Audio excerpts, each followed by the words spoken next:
আমরা যারা নাট্যকর্মী মঞ্চকর্মী তাদের উপরে হামলা হয়েছে।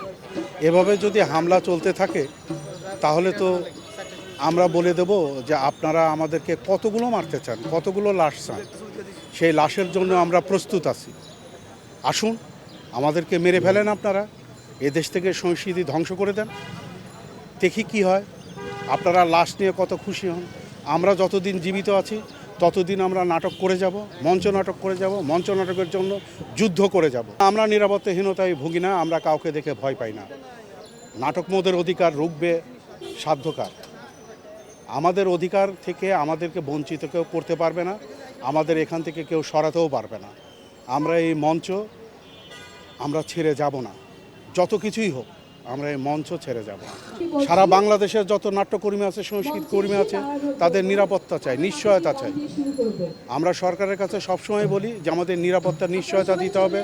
আমরা মন খুলে প্রাণ খুলে স্বাধীন দেশে স্বাধীনভাবে নাটক মঞ্চায়ন করতে চাই, নাটকে অভিনয় করতে চাই।